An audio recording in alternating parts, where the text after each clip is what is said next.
جی مفتی صاحب، ایک سائل ہیں، وہ سوال کر رہے ہیں کیا تشہد اور دو سجدوں کے درمیان اپنی ایڑیوں پر بیٹھ سکتے ہیں؟ بسم اللہ والصلاۃ والسلام علی رسول اللہ۔ جی دو سجدوں کے درمیان بیٹھ سکتے ہیں۔ اب اس میں کچھ تفصیل ہے۔ رسول اللہ صلی اللہ علیہ وسلم کی احادیث صحیحہ کو ہم جب دیکھتے ہیں تو اس میں بیٹھنے کی بنیادی طور پر تین کیفیات ملتی ہیں۔ پہلے تشہد میں افتراش ہے، یعنی انسان اپنا جو دایاں پاؤں ہے اس کو کھڑا کرے گا اور اس کی انگلیاں جو قبلہ رخ موڑ لے گا اور اپنے بائیں پاؤں کو بچھا کر اس پر بیٹھ جائے گا۔ اس کو حدیث کی روشنی میں افتراش کہتے ہیں۔ یہ ہے پہلے تشہد میں۔ اور دوسرے تشہد میں جس میں سلام ہوتا ہے اس میں رسول اللہ صلی اللہ علیہ وسلم سے تورک ثابت ہے۔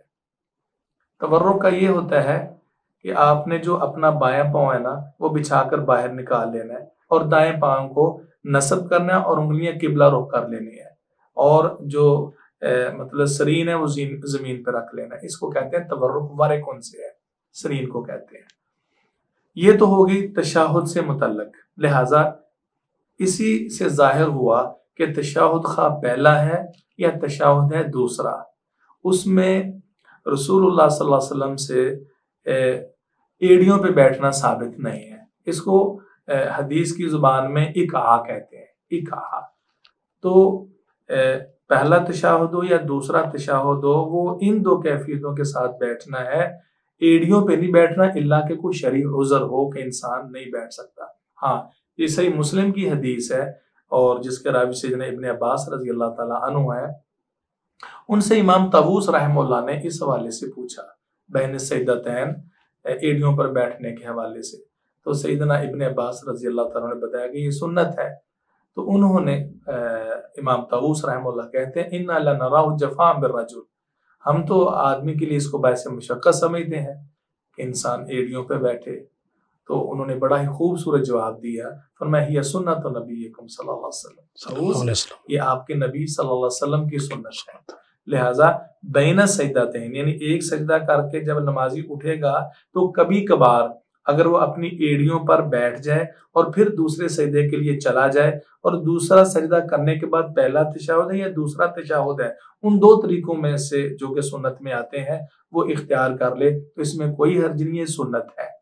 یعنی دو سجدوں کے درمیان یہ درست ہے۔ ہاں، ایک حدیث میں کیفیت وہ منع کی آتی ہے، اس کو کہتے ہیں اقعاء القلب، کتے کی طرح انسان زمین پہ اپنے سرین رکھے اور اپنے گھٹنوں کو کھڑا کر کے اس طرح بیٹھ جائے، یعنی جس طرح کتا بیٹھتا ہے نا اپنے گھٹنے کھڑے کر کے سرین زمین پہ رکھ کے، وہ منع ہے۔ وہ نماز میں کسی بھی حالت میں یہ کیفیت اختیار نہیں کی جا سکتی۔ تو باقی دو سجدوں کے درمیان کبھی کبھار انسان کر لے تو یہ رسول اللہ صلی اللہ علیہ وسلم کی سنت ہے اور اس پر عمل بھی کرنا چاہیے، لیکن عموماً کیا ہے وہی بین السجدتین کیفیت اختیار کرنی ہے جو افتراش کی ہوتی ہے، پہلے تشہد کی ہوتی ہے۔